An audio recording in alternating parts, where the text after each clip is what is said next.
Forte abraço, bem-vindos de volta. Nessa terceira parte do vídeo sobre regressão, vamos falar sobre a escolha da variável explanatória, ou seja, da variável independente, da variável explicativa, né? Muitas vezes essa é uma escolha fácil, evidente, quando você já tem uma variável pré-definida, como por exemplo o tempo, e coleta outra ou outras variáveis ao longo do tempo. O próprio tempo aí, ele digamos, naturalmente a variável explanatória. No entanto, em outros casos, as variáveis são todas coletadas conjuntamente ou de forma simultânea, sem um critério prévio de definição de qual seria o fator e quais seriam as variáveis respostas. E aí, nesse caso, é o conhecimento do especialista, é a compreensão sobre o fenômeno, muitas vezes alguns testes piloto que vão nos ajudar a entender quem é que ajuda a explicar quem, né? Bom, então quando os valores de uma variável são definidas antes da coleta dos dados, esta será a variável explanatória, sendo as demais ajustadas por regressão a essa, né? No exemplo da procaína, o tempo foi previamente fixado. Logo, o tempo, é a variável explanatória. E a quantidade daquele anestésico local é que será a variável resposta em função do tempo, né? Mas nem sempre o valor de uma variável, como eu já vinha dizendo, é pré-definido, né, antes da coleta, sendo as variáveis coletadas quase que simultaneamente, em conjunto. Neste caso, a variável explanatória deve ser escolhida como aquela que, hipoteticamente, pode explicar a outra, ou pode explicar as demais variáveis, né? Vejamos algumas situações. Aqui nós temos uma tabela de dados de pressão arterial, PA, em milímetros de mercúrio, e peso de homens adultos em quilogramas, né? E a primeira pergunta que nós precisamos fazer, né, a primeira reflexão é: o que faz mais sentido? O aumento da pressão arterial explica o ganho de peso? Ou o contrário, o ganho de peso talvez explique ou ajude a explicar o aumento da pressão arterial, né? Hipoteticamente, a segunda possibilidade, né, a segunda hipótese, nos parece mais plausível. Então, nós vamos ajustar uma regressão, né, da pressão arterial contra o peso, e não o contrário, né? Eu não vou tentar prever o peso a partir da pressão arterial, mas vou tentar prever a pressão arterial a partir do peso. É claro que o peso não é a única variável que explica a pressão arterial e, portanto, a capacidade do peso em explicar, né, de contribuir para o entendimento vai ser limitado, né?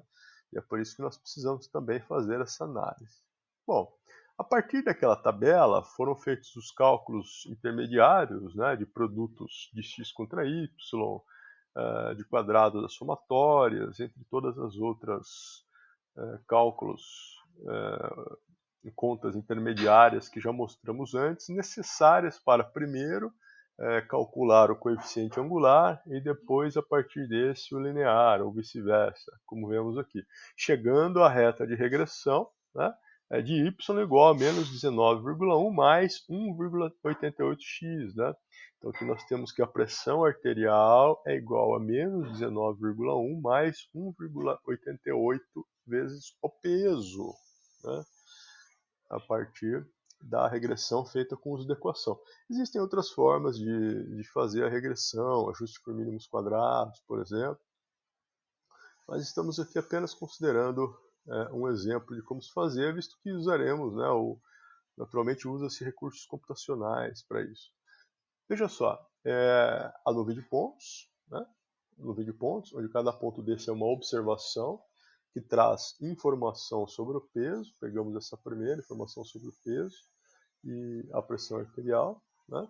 E aqui vemos a reta de regressão, né? também chamada de reta de tendência, onde nós temos aqui o melhor ajuste possível dos dados a uma reta. Tá?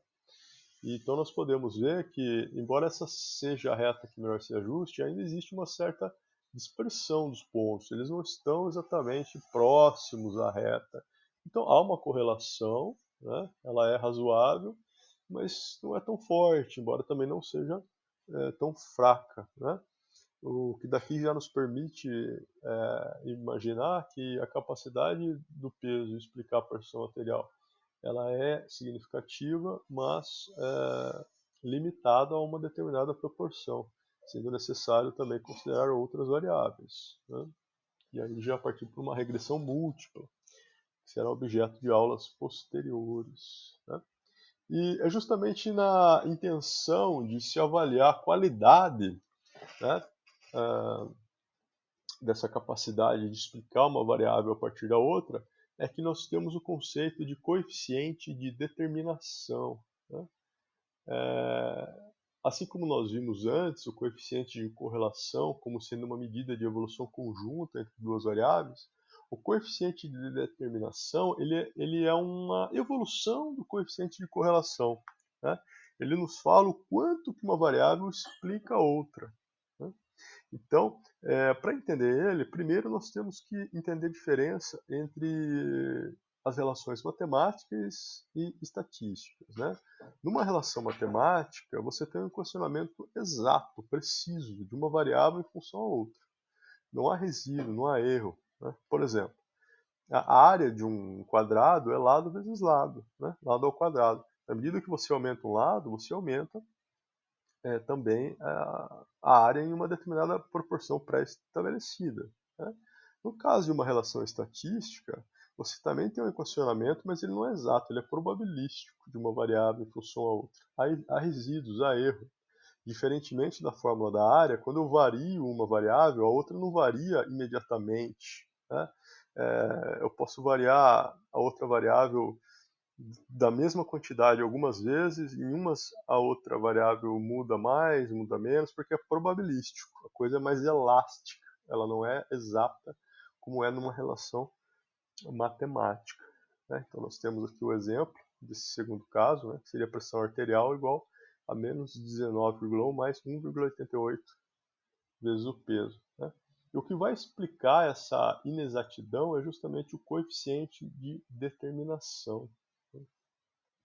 O coeficiente de determinação é justamente a proporção, geralmente medida então em percentagem, com que uma variável explanatória ou a variação dessa variável explica uma variável resposta ou a variação dessa variável resposta. Né?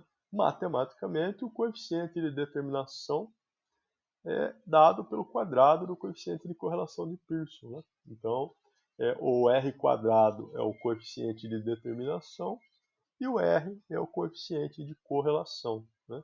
A partir de um, podemos calcular o outro. Vamos ver mais algumas considerações sobre isso e depois, na sequência, um exemplo para deixar mais claro. Né? Lembrando que o coeficiente de correlação ele varia de menos 1 até 1. Né? Sendo menos 1 e 1, as correlações plenas, fortes, negativas e positivas, inversamente e diretamente proporcionais, respectivamente. Né? Já o coeficiente de determinação, sendo o quadrado da correlação, ele varia de 0 até 1. Né? Porque menos 1 ao quadrado dá 1, 1 ao quadrado também não. Né? E, portanto, quanto mais próximo de 1, maior ou mais importante é uma variável em relação a outra. Né? Uma melhor interpretação desse coeficiente, ele geralmente é expresso em percentual, como eu já havia dito antes. Né? Vamos ver aqui uma situação, um conjunto delas, para tentar deixar isso um pouco mais palpável. Né? Esse exemplo nos diz o seguinte: calcule o coeficiente de determinação para os dados apresentados na tabela 2, que é anterior, né? E na tabela 5. São exemplos que nós vimos antes, cada um deles. Usando os cálculos intermediários já apresentados para essas duas tabelas, é possível obter o coeficiente de determinação R² igual a 0,994. Isso significa que 99,4% da variação da quantidade da procaína hidrolisada no plasma é explicada pelo tempo decorrido após a sua administração. Em outras palavras, se souber o tempo que decorreu depois que a procaína foi colocada no plasma, poderá justificar 99,4% da variação dela que hidrolisou, né? Então, esse coeficiente de determinação é uma qualidade, é um percentual associado ao valor estimado a partir da reta de regressão. Já para os dados da tabela 7.5, com a ajuda de um computador, né, ou de um professor, é possível obter aí a determinação, o coeficiente de determinação R² de 0,282, ou seja, um valor baixo, né? Se fosse alto, a explicação seria de que, dado o peso, a pressão arterial seria altamente previsível. No entanto, nesse caso, outros fatores como idade, vida sedentária, hereditariedade e certos hábitos como fumar, consumo abusivo de sal, também influenciam e são importantes. Por isso que a capacidade do peso explicar a pressão arterial é limitada a algo em torno de 30%, com base nesses dados que nós vemos aqui, né? Bom, nos resta ainda falar sobre outros tipos de regressão, né? Em aulas futuras falaremos de regressão múltipla, falaremos de regressão logística, mas ainda na aula dessa primeira parte, desse primeiro conjunto, falaremos sobre regressão simples não linear, né? Mas veremos isso no próximo vídeo, juntamente com outros tópicos que encerrarão esse tema. Forte abraço e até lá!